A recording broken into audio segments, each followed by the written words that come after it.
friends, I'm Tex Mars, and I'm glad you're with us today. We're going to be examining something very odd. In fact, a lot of things that are odd and weird, and to keep going with such words, bizarre and strange. I've been you might say, an interested student of the space program ever since its inception. And of course, that's been practically my whole life. I was born about the same time that the space program began in 1944. Of course, we in the United States brought Wernher von Braun and the Nazi scientist over under Operation Paperclip and other secret CIA, OSS, it was called back then, operations, to found our own space program. They were indeed German Nazi scientists.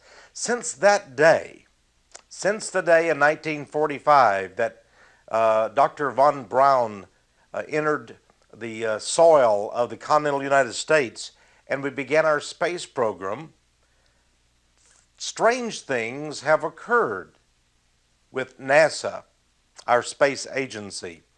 Today we're going to look at some of these strange occurrences and happenings. The question might even be, and some may scoff at this notion, that the devil might be orchestrating the entire U.S. space program. We're going to look at that specifically. We're going to examine the faces on Mars, the hoax of the century it's been called. Did man really go to the moon? Picture strange photographs from the Hubble Space Telescope and from the astronauts even themselves in space. Monsters in the Eagle Nebula. We're going to look at Masonic magic and illuministic activities. Are there magicians and occultists among the astronauts? I believe there are. How about spies in space? And then strange creatures, spiders, bees, crickets in space. Dinosaurs on the moon, it may sound fantastic. We'll look at that as well. UFO sightings by NASA's astronauts and Russia's cosmonauts. Could it be that NASA has often cited strange objects in space, UFOs, and they have not reported this to the American people? We will look at Satan worshiper rocket scientists and engineers, and we will ask ourselves, are there in fact Satanists among NASA's elite today? And are there high-level Freemasons among the astronauts and the executives who run our space program today? So let's get right to work here. And we've got so much to cover today. I hope I can get through all of these things with you. First of all, we have to understand that NASA and the space program is a top secret, in many ways, government program, a military program, if you will. Many of them, of course, are part of the National Security Agency's experiments in space. In my newsletter, which was previously called Flashpoint, but now is Power Prophecy, I exposed the National Security Agency. I did so in my book, by the way, Project Lucid, L-U-C-I-D. But here was very interesting. I made a study of the National Security Agency's logo, their emblem, their symbol.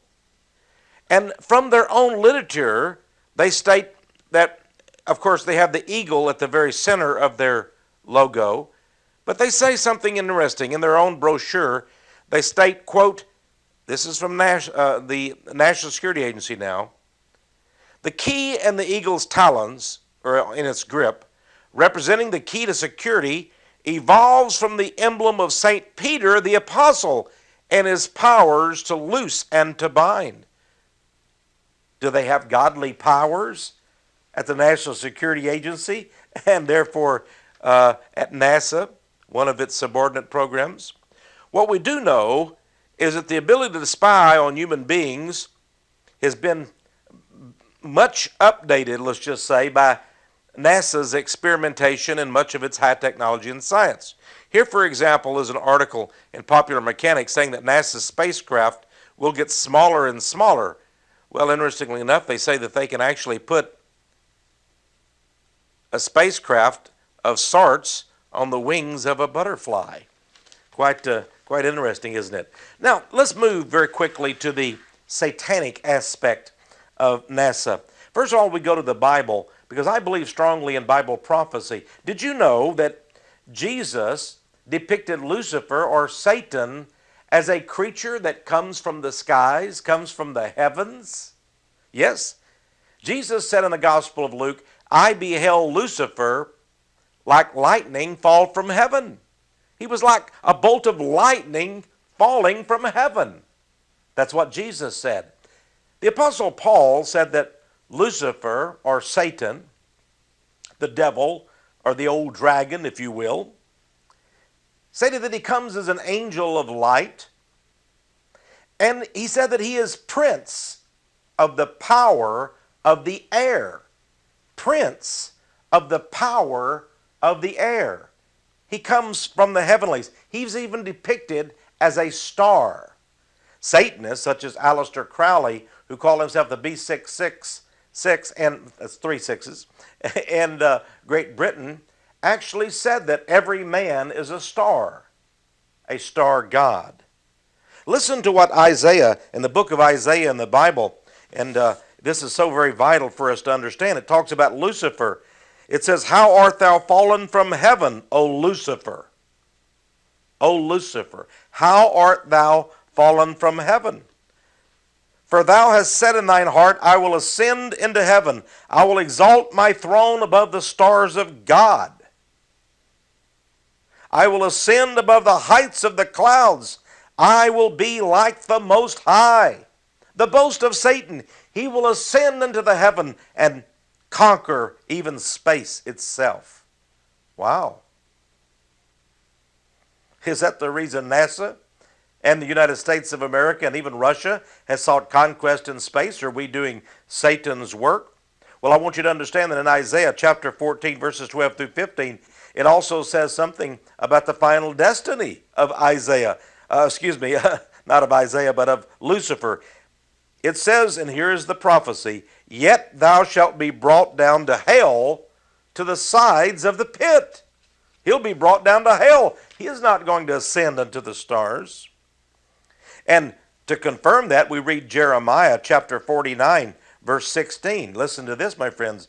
It says, though thou shouldest make thy nest as high as the eagle, I will bring thee down from thence.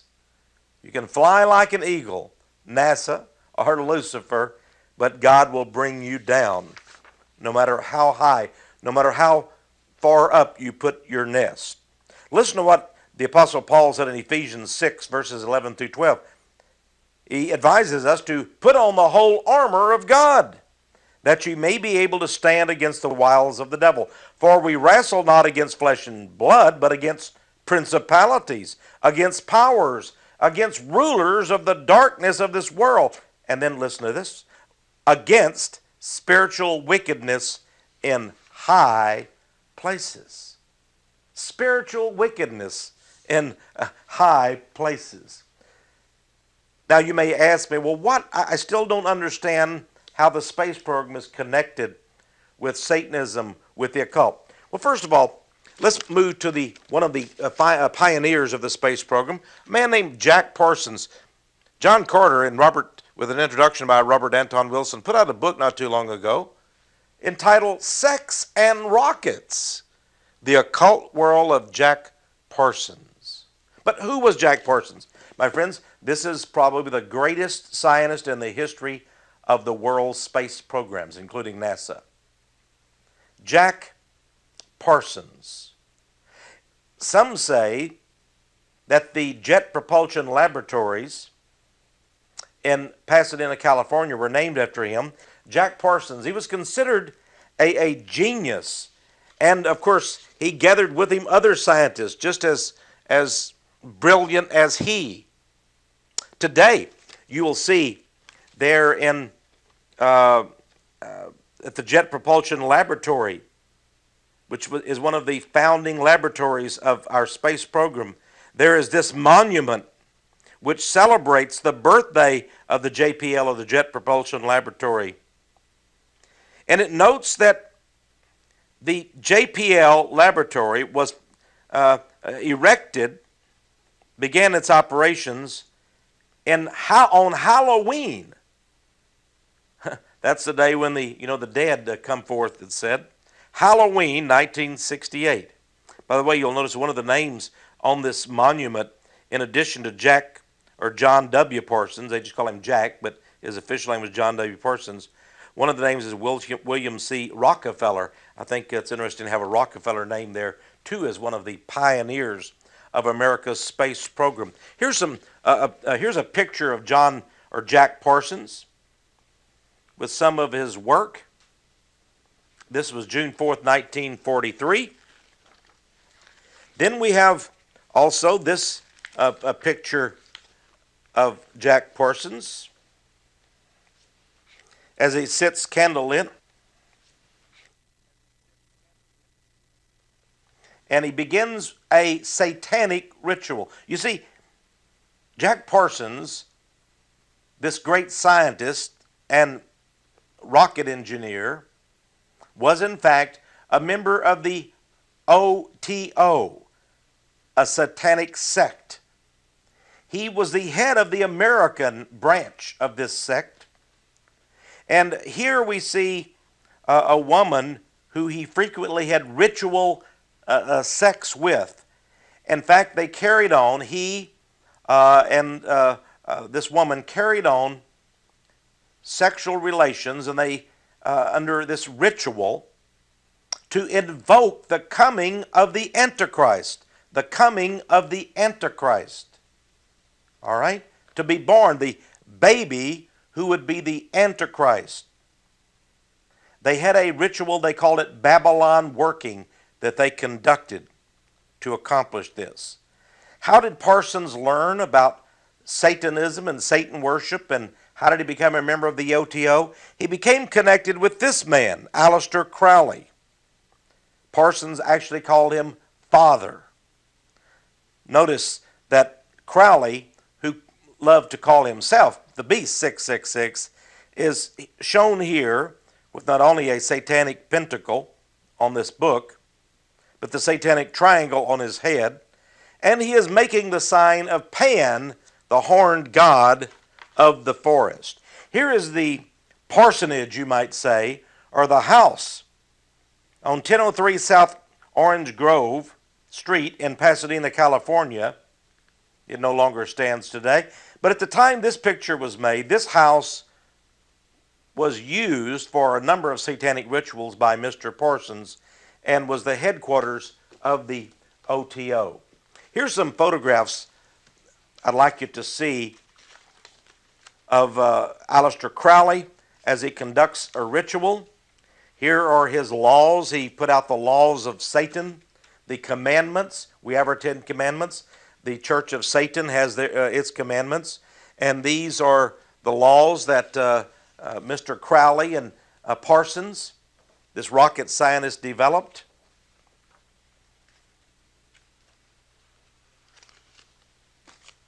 Now we'll see even some more pictures of Crowley and the witchcraft sect, and some of the artwork that hung in some of the temples of worship of these people.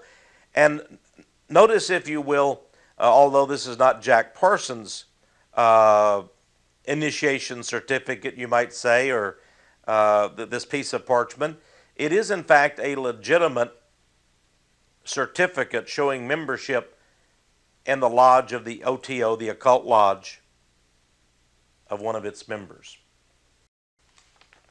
It's interesting that the Bible talks about the serpent's root is a fiery flying serpent. You can read about that in Isaiah 14, a fiery serpent. Wernher von Braun, the former Nazi rocket scientist who came to the United States and headed up our space program for a while, was our chief scientist, said something very odd. I'd like to quote him if I could. Way back in 1959, he said, "We find ourselves faced by powers which are far stronger than we had hitherto assumed, and whose base of operations is at present unknown to us." The American space program was faced by powers, these strong powers, whose base of operations was unknown even to the chief scientist of NASA. Was he talking about demons from some installation in space? Very odd. If we look at the history of NASA, we can see a lot of the Masonic and occult implications. Here's a book, for example, and a movie was made of this, starring Academy Award-winning actor Tom Hanks. Apollo 13, the Apollo 13 flight. Remember, they've made famous the saying, "Houston, we have a problem." Houston, we have a problem. Starred Tom Hanks, Kevin Bacon, Ed Harris, and others. It's very interesting when you look at this book. First of all, you see a very odd pagan or occultic symbol. This was the official Apollo 13 emblem here that I'm showing you.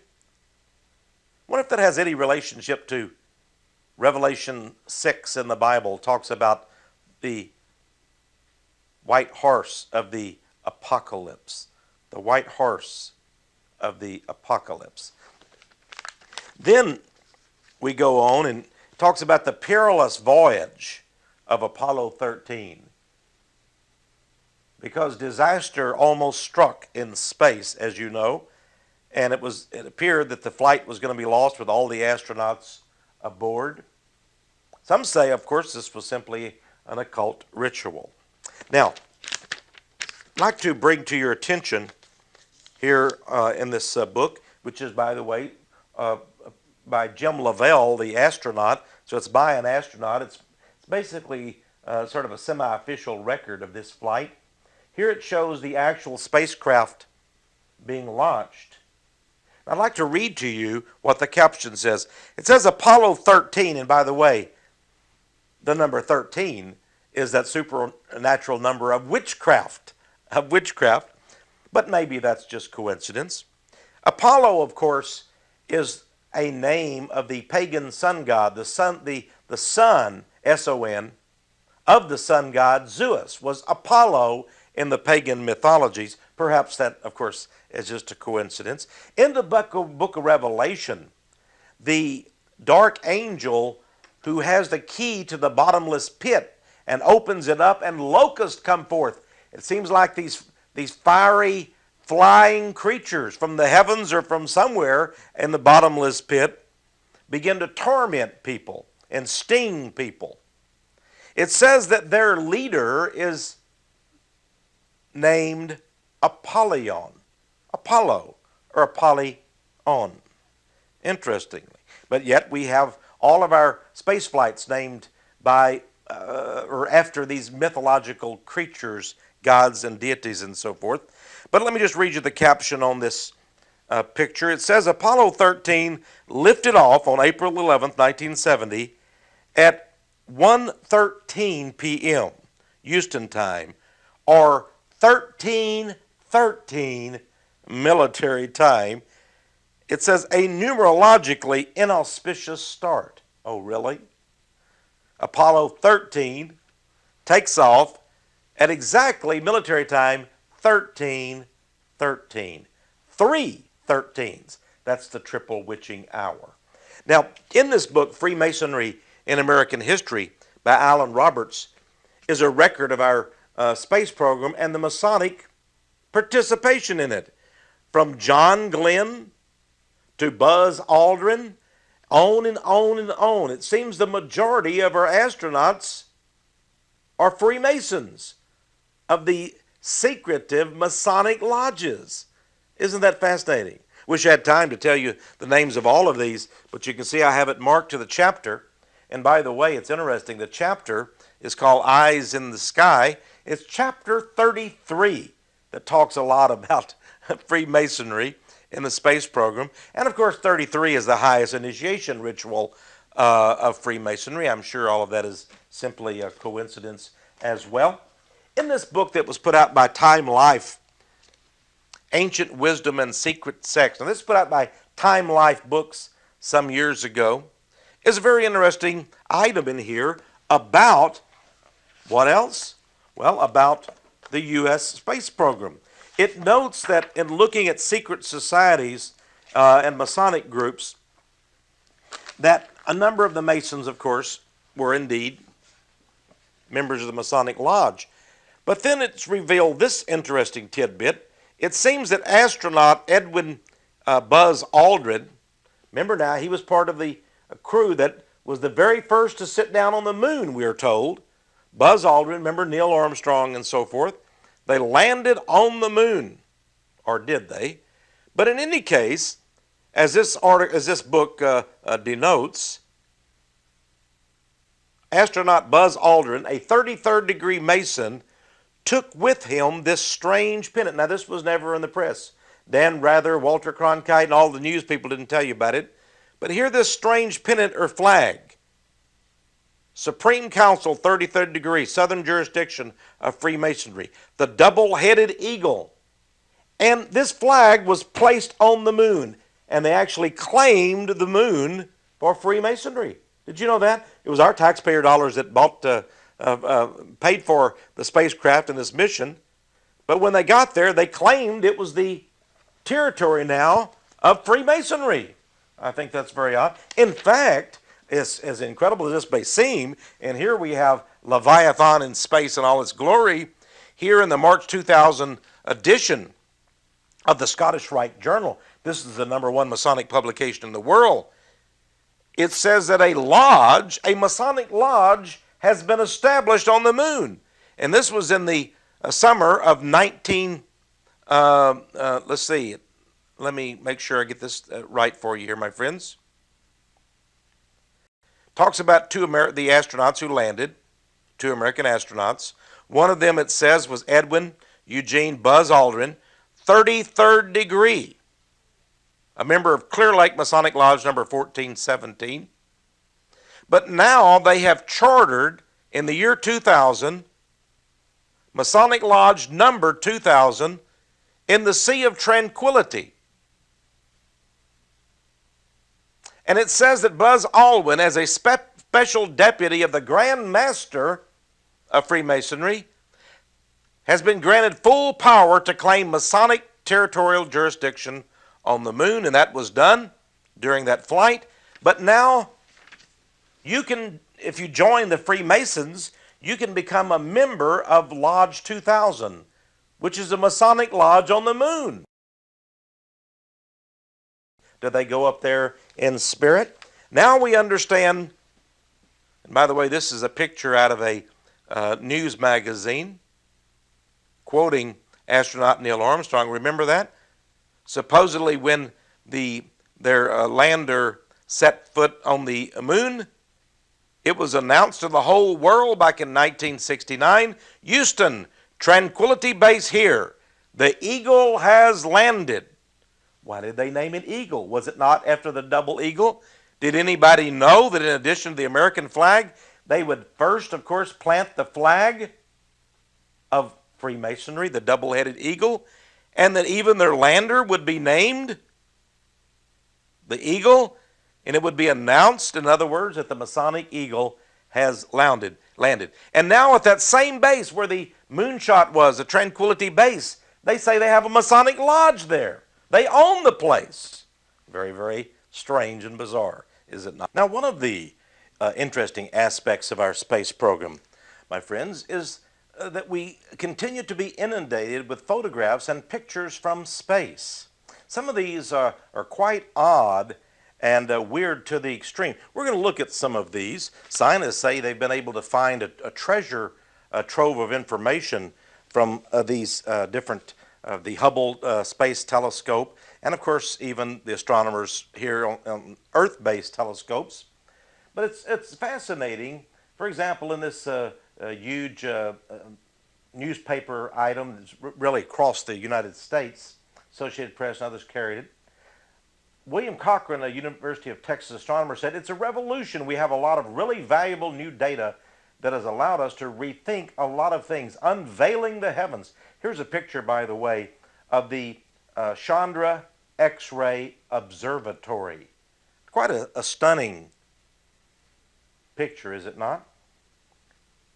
By the way, the Chandra X-ray Observatory, Chandra is a word meaning star. Some people point out the preposterous but interesting thought that Chandra Levy, the intern for Congressman Condit in Washington, D.C., her name was Chandra, which of course meant a star. Some say she was a victim of a satanic sacrifice there in Washington, D.C., and it was the sacrifice of the star goddess. Now, here we see an explosion that supposedly dazzles scientists from space. This orbiting Chandra X-ray telescope sent back this fantastic image in space. Here's an interesting one. This is from the European magazine of all places. And this is, again, this is Jupiter's satellite, Io, and a picture of it. And it says it looks like a huge planet pizza piping hot. Let me try to get that straightened out a little bit for you. And you know, it does look sort of like a huge plate of pizza, does it not? Would you like large, medium, or small today, sir? Well, in any case, here was a picture that came out of the Hubble Space Telescope, and I first looked at it, and the caption doesn't say anything about it, but I kept looking at this, and well, it just seemed to me there was the face of a beast. Is that not the face of a beast?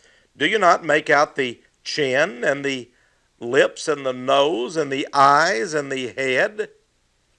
Isn't that a strange creature in space that has been sighted? You wonder about Lucifer being the star who fell from heaven. Maybe this is some other kind of a beast that's been observed in the heavens. Is that too far out?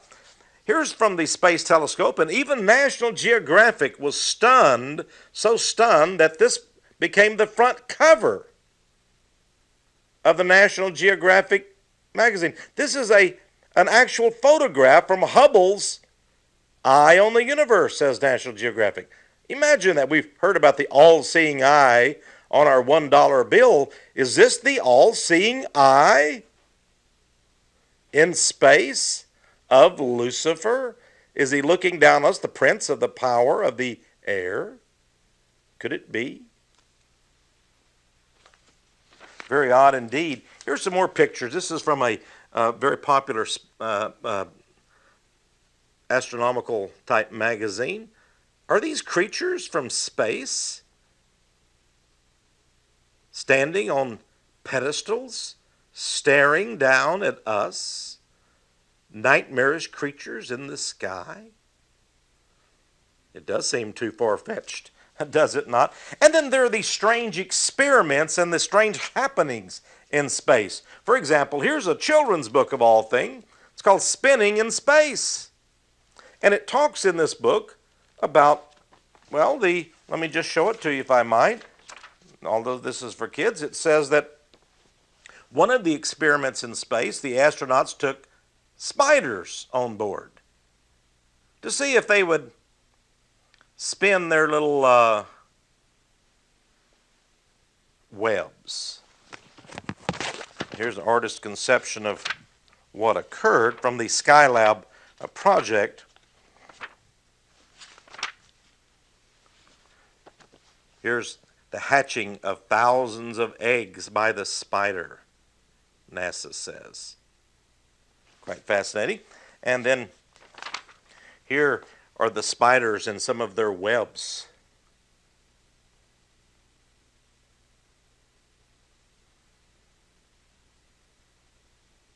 I have no idea what earthly good spiders in space would have. Then some years ago, they say that Israeli scientists participated in a NASA project, and they contributed by having a colony of bees. Well, here are some bees here. This is probably much what the colony of bees in space that the astronauts brought up. Bees in space producing honey. Well, you know, the Old Testament tells the Jews to never but never bring honey into the tabernacle. It's interesting, the queen bee of Babylon is much worshipped by pagans. Well, here is one of the popes. Yes, one of the popes. In fact, the caption here says Urban the Eighth. And there is his great symbol. An unholy trinity of 3 bees. Very odd. You see that, by the way, that same symbol at the Vatican, at St. Peter's at the Vatican. Now, if we really want to get into the theater of the weird, all you have to do is go into NASA's internet webpage. You'll find in their shuttle mission archives the story of shuttle mission number 58 on the Columbia, which, by the way, is the name of the great goddess Columbia. Here again we have one of the pagan goddesses. Mission STS-58 on Columbia. Here's a picture of the astronauts. If you can see, this is black and white, and I'm going to show it to you in just a moment. This is all about it. I have a whole packet of information I've obtained from the internet. And interesting, here's a list of the crew. And I want to show you, by the way, John Blaha, of all, that's a sort of a strange name. John Blaha was the commander. I'm going to show you here this picture of the crew. And I want you to notice this gentleman right here. Let me put my little hand here. See this man here? His name is Marvin Fettman. He was on this crew. He was the first veterinarian, that's animal doctor, in space. The first animal doctor or veterinarian in space. There's the full crew of STS-58. Now, in addition to these human astronauts, they also brought on board a huge number, at least 48 rats. Yes, that's right, R-A-T-S, rats. Rats in space. You can read all about it, of course, as I said, on the NASA internet page. Now, in my newsletter, I reported. Now, the most astonishing thing about this whole thing, by the way, the first article is at the top here. I reported it, says, this is back way in March of 1994, rats beheaded in space. Did you know that, according to the reports, if they were true, and I assume they were, Dr. Martin Fettman, America's first veterinarian in space, had the dubious honor of having to slay or to kill a number of these mice and rats and dissect their bodies in space. And what did he use to do this? A miniature guillotine. He took a guillotine, a little tiny guillotine, and cut off the heads of the rats. That's how they killed the rats, by guillotine. Now, I know during the French Revolution, Marie Antoinette and King Louis lost their head, but who would have ever known that NASA would be beheading rats with a guillotine in a spacecraft? It sounds like an odd thing to me. Some, of course, being very suspicious, might point to Revelation 20, verse 4. It says, I saw the souls of them that were beheaded for the witness of Jesus in the last days. The saints of God are beheaded. Here we have rats. Well, certainly that's not the saints of God. That's not Christians. But interestingly, at this very same time, and here is the second article, Universal Press Syndicate ran this cartoon across America. It showed a bunch of rats dragging the GOP, that's the Republican elephant, into a fundamentalist Christian mission where he didn't want to go. The Republican Party doesn't want to go anywhere with these Christian fundamentalist rats. He says, geez, what on earth is happening to me? Now, friends, I think this is pretty much bashing, sort of a hate crime against Christians, a hatred toward fundamental Christians, but depicting Bible-believing Christians as rats. And at the same time, up in space, NASA and its Martin Fettman, Dr. Fettman, America's first veterinarian in space, are beheading rats in space. By the way, just as a little kink on this is just odd coincidence, but notice the third article I've got on this page 3 of my newsletter back in March of 1994. Abortion doctor wells shotgun against Christians. It seems that in Austin, Texas, this 46-year-old medical doctor who was an abortionist didn't like people demonstrating in front of his home, and so he took a shotgun to them. They are very loving people, as you can see. By the way, here's actually the article from my newsletter in with black and white and red color and such, these articles that I just told you about. Now, one of the things that has been very interesting in space, according to this video, and we have just a little clip from it, but I want to give credit to the right video. It's called The Secret NASA Transmissions, the Smoking Gun. Talks about a gentleman over in the area of Great Britain in Scotland who accidentally, because he's manager of a cable TV station, was able to plug in and bring down NASA transmissions of a number of space shots. And he says that there are UFOs that are being sighted all the time by NASA, but they do not report it to the general public. UFOs. Now you take a look, my friend, at these strange white circular light objects buzzing around various spacecraft. Even the astronauts have noted it, and this gentleman has tape recorded a number of the conversations of the astronauts. Are these UFOs in space? Some would say, but they're tiny little circular lights. Whatever they are, they're very small as they dart around. But does that make them illegitimate? I mean, we could have a 500-foot tall UFO alien as well as we could have a tiny alien in a teeny tiny little UFO. Who knows? By the way, this gentleman wrote a book, Fred Steckling. You may believe it or believe it not. I choose actually not to believe it. But he said, we discovered alien bases on the moon. That's what this book says. But NASA and the astronauts refused to tell us about it. Alien bases on the moon. He says the blow-ups of photographs released by NASA prove there are alien or extraterrestrial bases on the moon. But there are people who say we never went to the moon. So that would make that, of course, impossible. Here's an article that came out in Reader's Digest some years ago. Does the moon make us mad? It says. Did you know that Vladimir Lenin, in his last days, the founder of communism, would go out onto his balcony and howl at the moon? I have a file of Democratic Party politicians in the Austin, Texas area, including a picture of Liz Carpenter, who was the press secretary to First Lady Lady Bird Johnson, who regularly goes out on full moons and in the hill country of Texas and howls at the moon.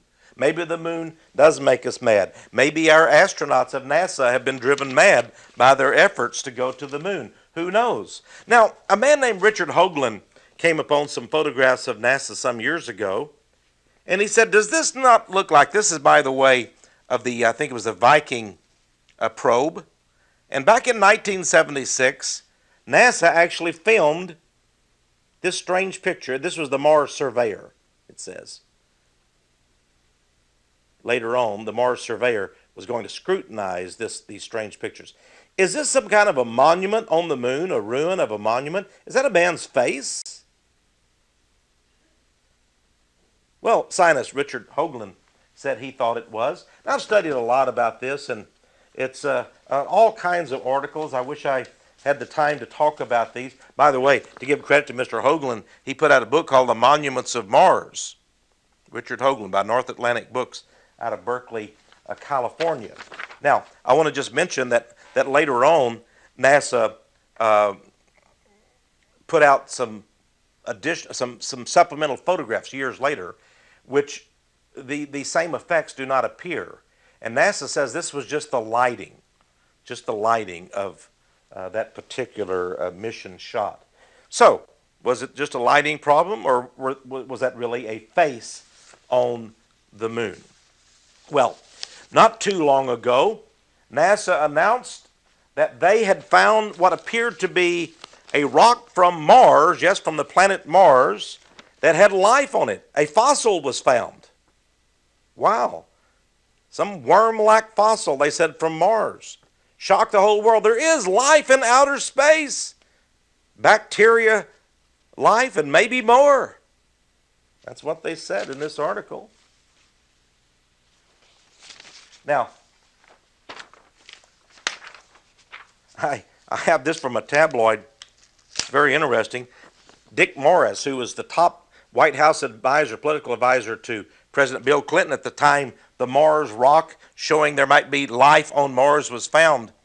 And this is very interesting. This is a call girl up here, if you'll see in this picture. And it just so happened that when Clinton talked to his chief political advisor, Mr. Morris, and gave him the news, Mr. Morris was, well, he was having a tete-a-tete with his girlfriend there in the hotel. Sherry Rowlands was her name. And it says that while Clinton was on the phone to Morris telling him about the military secret that only 7 people in the world knew about at the time, the discovery of life on Mars,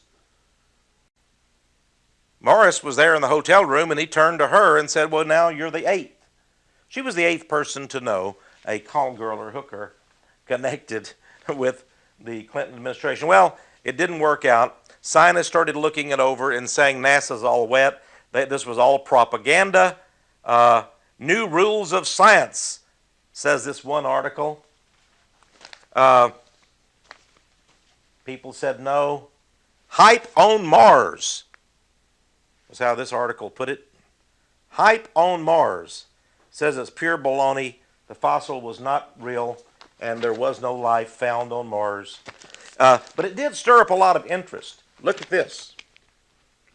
From Newsweek. Mission to Mars. We need to go there, the red planet. There could be life. Mission to Mars. Newsweek came out. And then Time, not to be beat, said, is there anybody out there? Big feature article. They say these magazines sold a lot. Then there was, of course, items like this. Questioning coming out. Could there be aliens? Could there be extraterrestrials? After all, if NASA did find life on Mars, could there be life like this? Oh, very interesting. Well, in any case,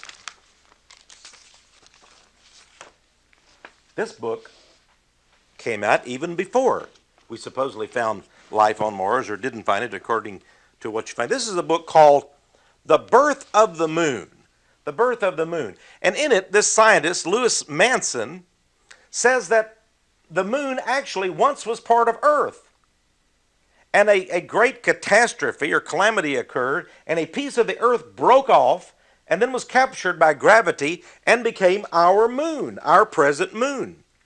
And he got some photos from NASA and began to look at them to see if he could find, if that were true, then the great beast and prehistoric creatures that once roamed the Earth would be on the moon, would they not? After all, if they were here, and then a big chunk of the Earth flew off into space, was hurled into space, was captured by gravity and became our moon, then there might be fossil evidence that these creatures from the planet Earth were up in the moon.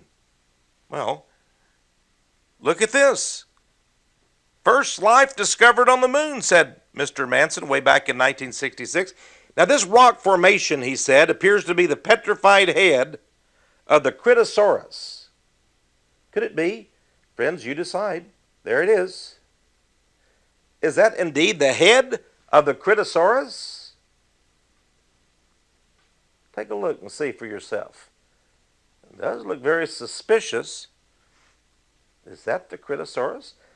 This rock formation was found on the moon. And then here we have on the other side from a NASA photograph that Mr. Manson looked at very carefully. He says this looks like a giant squid.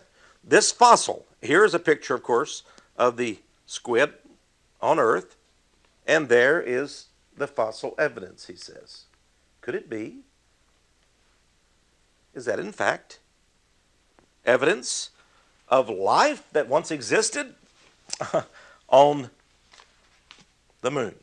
By the way, a lot of people wonder about my interest in this, and I did a whole audio tape investigative report on this cosmic collision, by the way, supposedly, and the birth of the moon, to see if that might be so. I've always been interested in these things. As you know, I'm a former Air Force officer, spent 20 years in the Air Force, and for 5 years I was at the University of Texas teaching all about new weapon systems, including missiles. And one of the subjects that I taught to students there at the University of Texas was the history of airspace, aerospace, and aviation. The history of the Air Force and of aviation and aerospace. So I have a special interest in these kinds of topics. We've talked about everything from witchcraft and Masonic rituals in space to the faces of a beast in the Eagle Nebula. And by the way, that's interesting, isn't it? Some of those shots from the Hubble telescope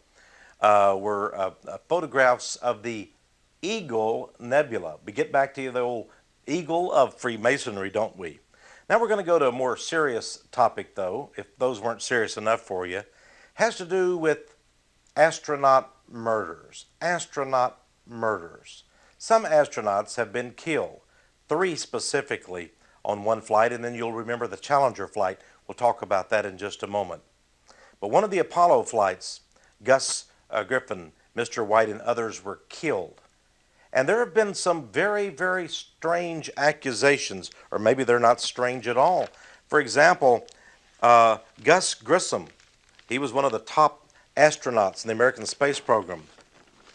Gus Grissom's son made this accusation: "My astronaut dad," he said, "was murdered.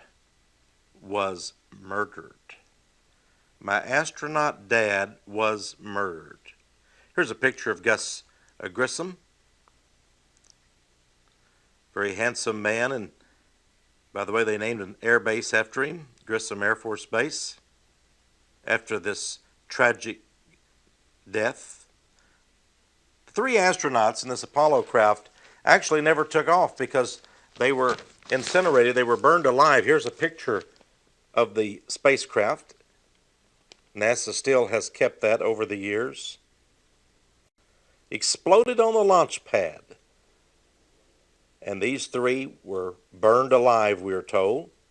Although NASA changed its story several times, it seems, exactly as to how they died. But Gus Grissom's son, according to this article, says that he thinks NASA's responsible for their murder. This is from Great Britain, of all places. Focus magazine, one of their top sort of investigative news magazines, looked into space conspiracy, the NASA cover-up that killed 3 astronauts. And an incredible article in here, Apollo 11, NASA's dirtiest secret. Could it be? Here are the 3 astronauts on a dress rehearsal for the flight. And then we go on to these shots inside, and here again we see the same picture, if you will,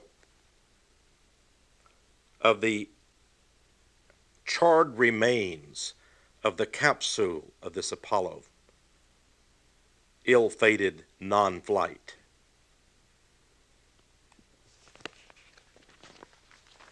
From the Free Press, Kerrville, Texas, this item says, retired NASA engineer reveals Apollo death's cause was a cover-up. A cover-up. Very interesting, isn't it? Well, then we get to the Challenger. Here's some from sort of a looking back edition of newspapers. It says the Challenger 7 explodes and actually it wasn't even up in space. It was up in the sky and had only been launched a short time before, and it blew up. And all of the astronauts, including that woman astronaut, was killed. There are some who say this could have been an occult ritual. In fact, I've done a whole video called "The Eagle Has Landed" that discusses that very crazy, but, well, is it a possibility? Some would say you're paranoid to think such things. I say study, investigate, and then decide for yourself. Here is another edition of our own local newspaper talking about the Challenger accident. The very name Challenger, was it a challenger to Lucifer? Was this some kind of strange occult ritual? And there's the crew, all of them, dead. But of course, that wasn't the first thing, bad thing to happen to NASA. Here from Final Frontier magazine is this feature story, $80 billion blunder. Then in USA Today, here is a list. It says past space accidents. Whole list of them. Past space accidents. The date and the incident that occurred. Sounds sinister.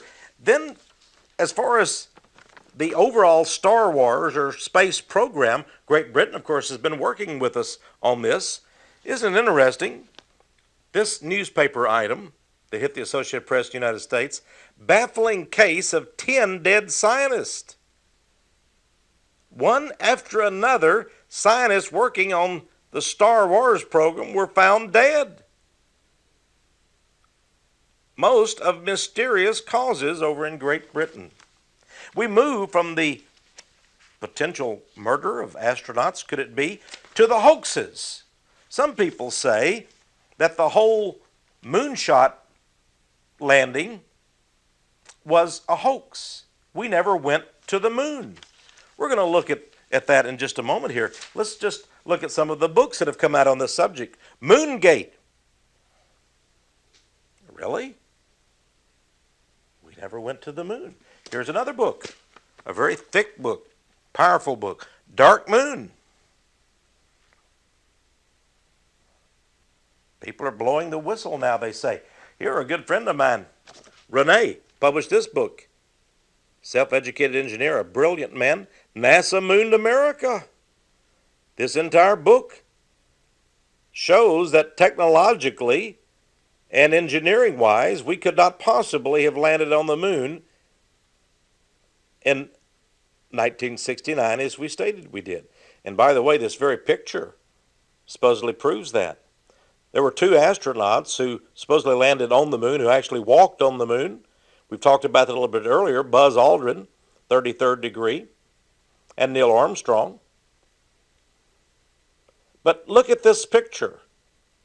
Notice that in the visor, in the headpiece of this astronaut, is the other astronaut across the way. He has no camera in his hand. Who took the picture? Some people believed, in fact, there was an entire movie that was created by Hollywood called Capricorn 1. It starred, of all people, O.J. Simpson, the murderer. Most people think he was a murderer. O.J. Simpson, the great football star, who was tried but found, excuse me, let me clear my throat if you know what I mean, innocent of killing his wife and a young man. Started the movie Capricorn 1. And this movie proposed that a actual movie set had been set up in a huge aircraft hangar or some building of some sort out in the desert in a rough area.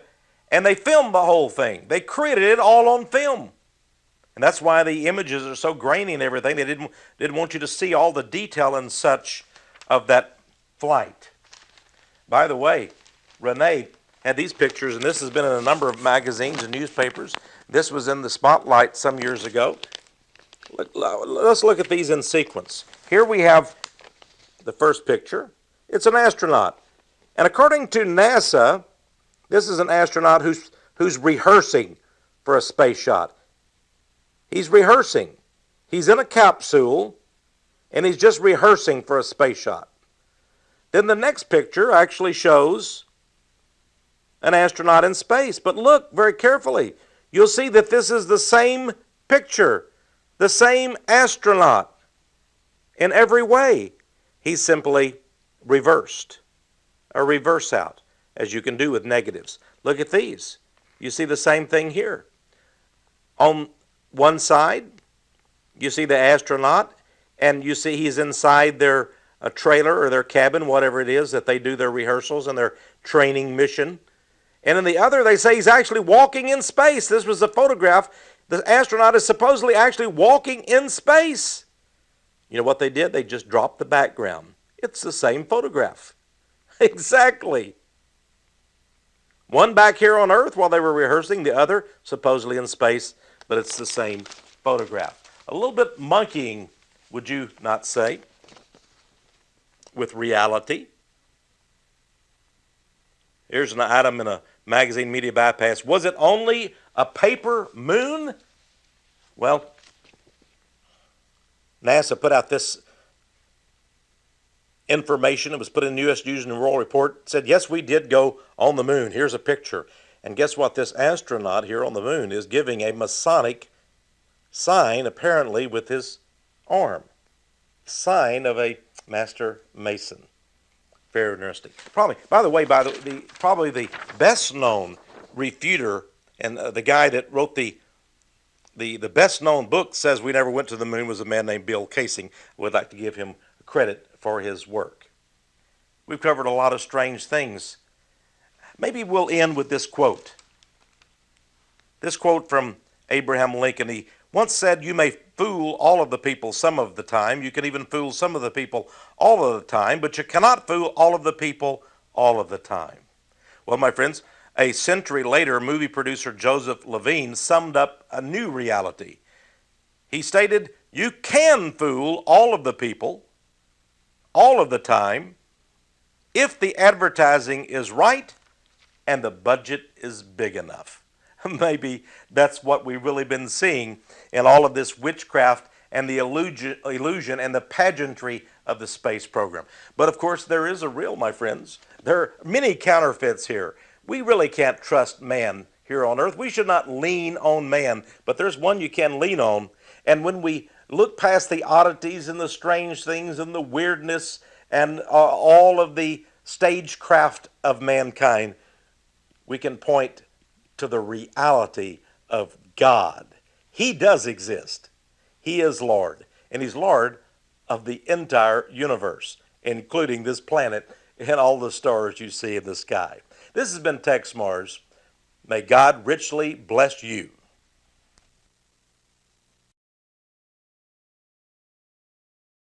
We began our space program.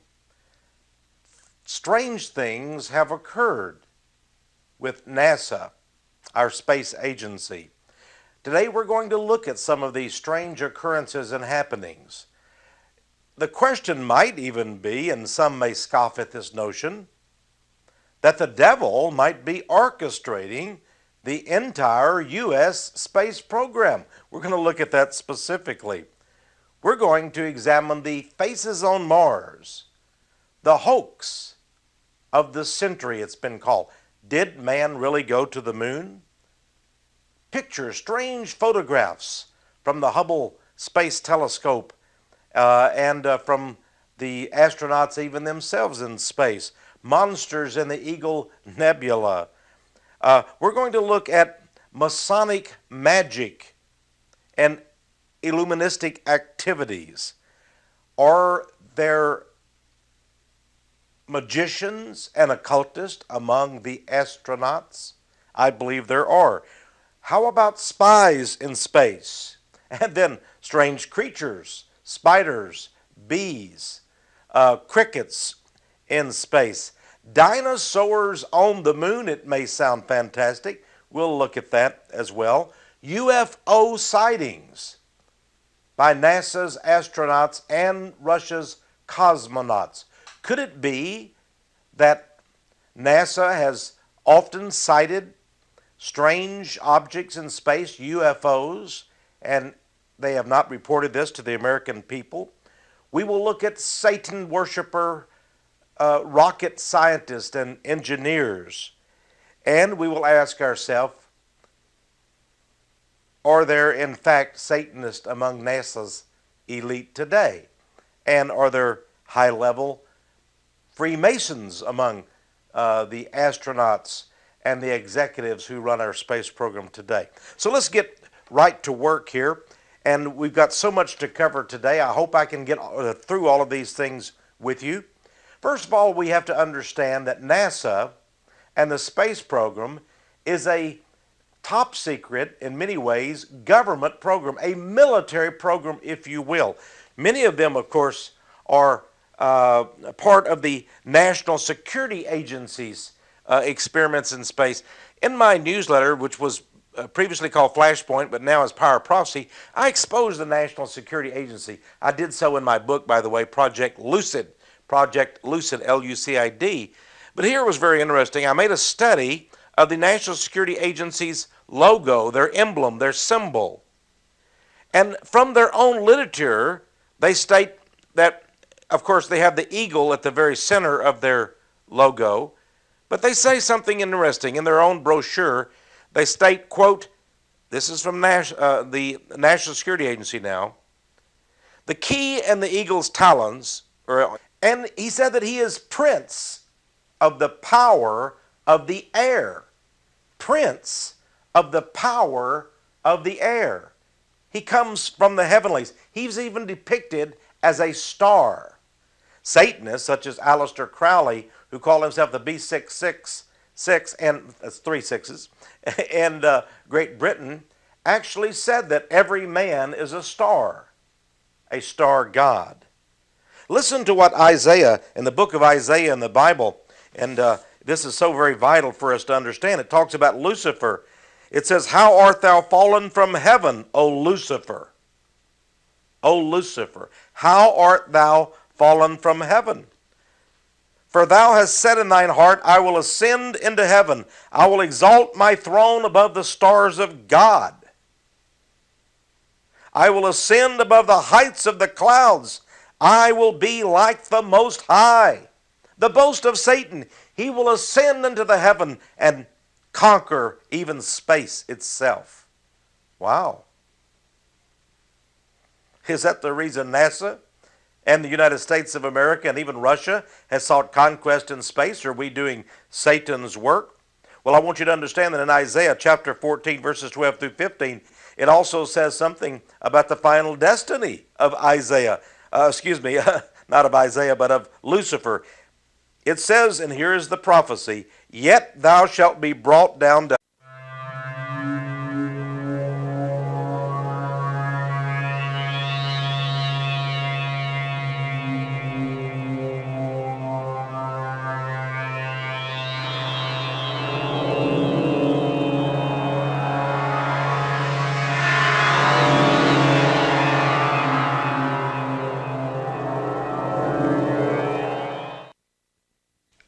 Hello friends, I'm Tex Mars, and I'm glad you're with us today. We're going to be examining something very odd. In fact, a lot of things that are odd and weird and, to keep going with such words, bizarre and strange. I've been you might say, an interested student of the space program ever since its inception. And of course, that's been practically my whole life. I was born about the same time that the space program began in 1944. Of course, we in the United States brought Werner von Braun and the Nazi scientist over under Operation Paperclip and other secret CIA, OSS, it was called back then, operations, to found our own space program. They were indeed German Nazi scientists. Since that day, since the day in 1945 that Dr. von Braun entered the soil of the continental United States and in its grip, representing the key to security, evolves from the emblem of St. Peter the Apostle and his powers to loose and to bind. Do they have godly powers at the National Security Agency and therefore at NASA, one of its subordinate programs? What we do know is that the ability to spy on human beings has been much updated, let's just say, by NASA's experimentation and much of its high technology and science. Here, for example, is an article in Popular Mechanics saying that NASA's spacecraft will get smaller and smaller. Well, interestingly enough, they say that they can actually put a spacecraft of sorts on the wings of a butterfly. Quite interesting, isn't it? Now, let's move very quickly to the satanic aspect of NASA. First of all, we go to the Bible, because I believe strongly in Bible prophecy. Did you know that Jesus depicted Lucifer, or Satan, as a creature that comes from the skies, comes from the heavens? Yes. Jesus said in the Gospel of Luke, I beheld Lucifer like lightning fall from heaven. He was like a bolt of lightning falling from heaven. That's what Jesus said. The Apostle Paul said that Lucifer, or Satan, the devil, or the old dragon, if you will, stated that he comes as an angel of light.